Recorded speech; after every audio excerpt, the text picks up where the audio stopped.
అమ్మ పెదమాదిగగిరిలో మనమంతా కూడా నివసిస్తా ఉన్నాం, అక్కలు అమ్మలందరూ కూడా నివసిస్తా ఉన్నారు.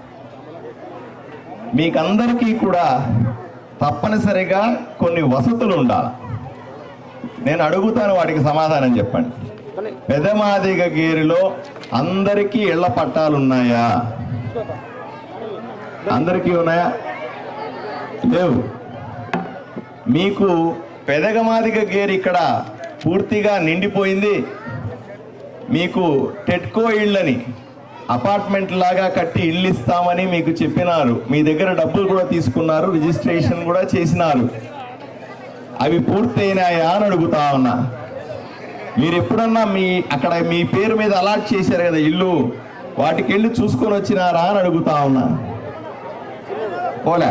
ఎందుకు పోలేదు? మీకు ఇల్లు ఇచ్చారని చెప్తున్నారు కదా ఎమ్మెల్యే. మా పెదమాదిగగిరిలో ప్రతి ఇంటికి కూడా మరుగుదొడ్డి ఇచ్చినారా అని అడుగుతా ఉన్నా. ఉచితంగా అందరికీ మరుగుదొడ్డి ప్రభుత్వం ఇవ్వాల్సి ఉంది, ఇచ్చినారా అని అడుగుతా ఉన్నా.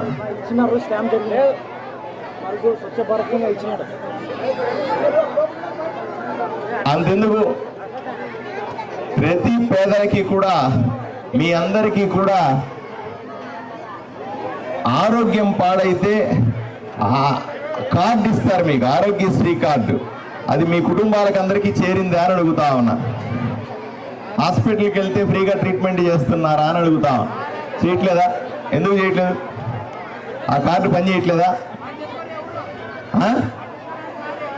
మీరు ఆరోగ్యశ్రీ కార్డు ఇచ్చినారు, దానికి అన్ని ట్రీట్మెంట్లు ఫ్రీగా చేయాలా, ఫ్రీగా మందులు ఇవ్వాలా.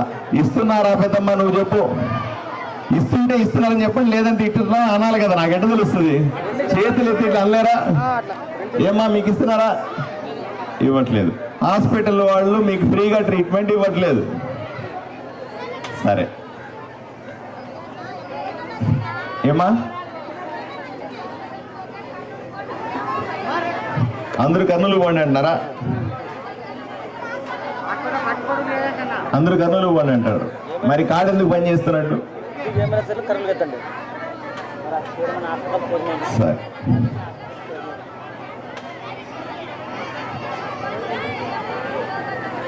నాకు అర్థమవుతా ఉంది అమ్మ. 2-3 విషయాలు మీకు తప్పనిసరిగా చెప్పాలా. 2-3 విషయాలు మీతో స్పష్టంగా చెప్పాలా. మొదటిది, మాదిగగిరిలో ఉన్నటువంటి వాళ్ళందరికీ కూడా, మీరందరూ కూడా ఎప్పుడో పెద్దవాళ్ళు, మీరు చిన్నప్పుడు అంటే మీ నాన్నలు అమ్మలు ఉన్నప్పుడు మీకు పట్టాలు వచ్చి ఉంటాయి. ఇక్కడ మీరు పిల్లలు పుట్టి ఉంటారు, ఒక్కొక్కరికి 2-3 పిల్లలు ఉంటారు. ఈ 2-3 కూడా తప్పనిసరిగా పట్టాలు ఇవ్వాలి, వాళ్లకు సొంతంగా ఇల్లు ఉచితంగా ఇవ్వాలా అని ప్రభుత్వం చెబుతుంది. రెండోది, ఆల్రెడీ ఇల్లు కట్టుకున్న వాళ్ళందరికీ ఉచితంగా మరుగుదొడ్డి ఇవ్వాలా, వాళ్ళందరికీ కూడా కట్టుకునే అవకాశం ఇవ్వాలా, బాత్రూమ్ కట్టుకోవాలా అని చెబుతుంది.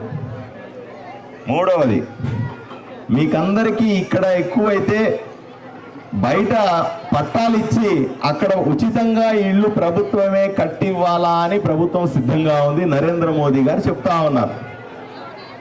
దాంతోపాటుగా మీ బిడ్డలకందరికీ చదువుకోవడానికి స్కాలర్షిప్లు ఇవ్వాలా. ఇప్పుడు అమ్మ ఒడి అని ఒకరికే ఇస్తా ఉన్నారు, అందరికీ ఇవ్వాలా అని చెప్తోంది ప్రభుత్వం. దాంతోపాటుగా మీరు బిడ్డలకు చదువుకున్న తర్వాత ఉద్యోగాలు చేసుకోవడం వరకు కూడా ప్రత్యేకంగా వాళ్ళకి శిక్షణ ఇచ్చి ఉద్యోగాలు చేసుకునే అవకాశం కూడా ఇవ్వాలి. లేకపోతే ఎలా ఉంటారు? అది కూడా సాధ్యం కాదు. తరువాత పెన్షన్లన్నీ కూడా మీ ఇంటికే తెచ్చి ఇవ్వాలి. ఇవన్నీ కూడా తప్పనిసరిగా చేయాల్సింది. కానీ నేను చూస్తా ఉన్నాను, నేను చాలా మందిని కలుస్తూ వచ్చిన దగ్గర నుంచి నాకు పేపర్ల మీద పేపర్లు ఇస్తా ఉన్నారు.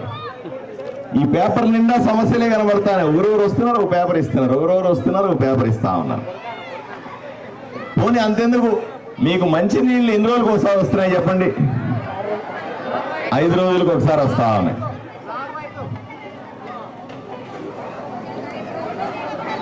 నేను పెదమాదిగగిరి సాక్షిగా మీకు 10 సంవత్సరాలుగా ఒక పనికిమాలిన ఎమ్మెల్యే ఉన్నాడు తెలుసా? ఏం ఆయన పేరు? సాయి ప్రసాద్ రెడ్డి.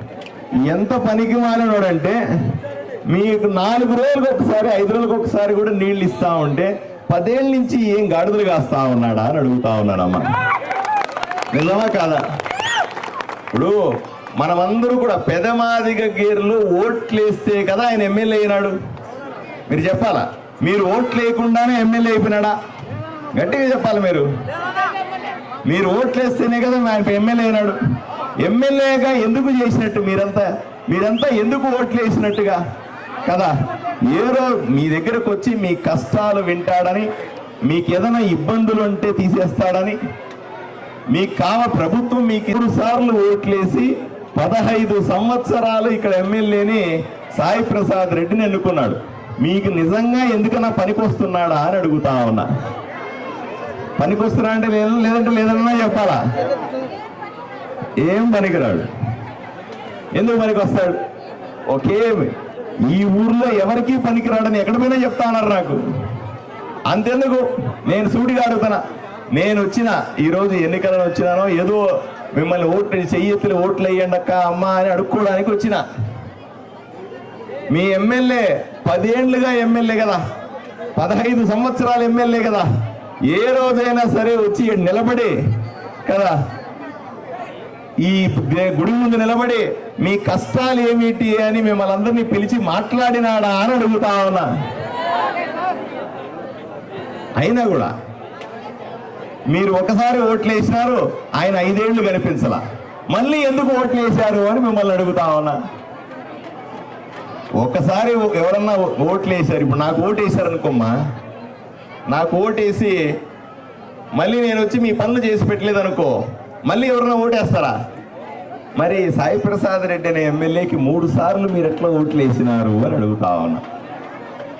తప్పు మనమే చేశాం కదా. నువ్వు చెప్పు పెద్దమ్మా, తప్పు చేశారా లేదా? తప్పు చేశాడు. పోయి ఆ ఎదవకు ఓట్లు వేసినారు మీరు. మిమ్మల్ని మోసం చేసి చేసి చేసి మిమ్మల్ని సర్వనాశనం చేసినాడా లేదా అక్క అని అడుగుతా ఉన్నా. అంతెందుకు, మన కులదైవం కదా, ఈ గుడికి ఎన్నిసార్లు వచ్చినాడు మీ ఎమ్మెల్యే? ఒకసారి సమాధానం చెప్పండి. మీరు ఒక్కసారి కూడా రాలేదని తమ్ముడు చెప్తాను. మీ డోలు పట్టుకొని ఎన్నిసార్లు కొట్టినాడో ఒక్కసారి సమాధానం చెప్పండి. మీరు అమ్మ మీ ఇండ్లకు వచ్చి ఏ రోజైనా ఈ ఎమ్మెల్యే మంచినీళ్ళు తాగినాడా అని మిమ్మల్ని సుడిగా అడుగుతా ఉన్నా. మీ ఇళ్ళకి రాడు, మీ వీధికి రాడు, మీ దేవుడి గుడికి రాడు, మీ ఇంట్లో మంచినీళ్ళు తాగడు, మీ డోలు ముట్టుకోడు, మళ్ళీ ఓట్లేస్తారా అని సూటిగా ప్రశ్నిస్తా ఉన్నా. మళ్ళీ ఓట్లేస్తే ఏమైనా ఉపయోగం ఉంటుందా అని ఒకసారి ఆలోచన చేయాల్సిన అవసరం ఉంది. అమ్మా ఈ ఎమ్మెల్యే కేవలం దొంగ ఎమ్మెల్యే. ఓట్లేసుకొని పోతాడు, 5 ఏళ్లు మనల్ని పట్టించుకోడు. పొరపాటున ఇట్లాంటి నాయకులు ఎవరైనా ఉంటారు, ఏమయ్యా నువ్వు మాకేం పని చేయట్లేదంటే వీళ్ళ మీద పోలీస్ కేసులు పెట్టిస్తాడు. ఇంకా గట్టిగా మాట్లాడితే రాత్రి ఎత్తుకొని పోతాడు, రౌడీల చేత కొట్టిస్తాడు, మీ పిల్లల్ని ఇబ్బంది పెడతాడు. ఈ ఎమ్మెల్యే పొరపాటున మీ గేర్లో ఎక్కడన్నా సరే మంచి ఖాళీ స్థలం కనిపించింది, అక్కలంతా అక్కడ కూర్చున్నారు, ఖాళీ స్థలం కల్పించింది, అబ్బా అది రేటు పెరిగింది అంటే వచ్చి దాన్ని కబ్జా పెడతాడు.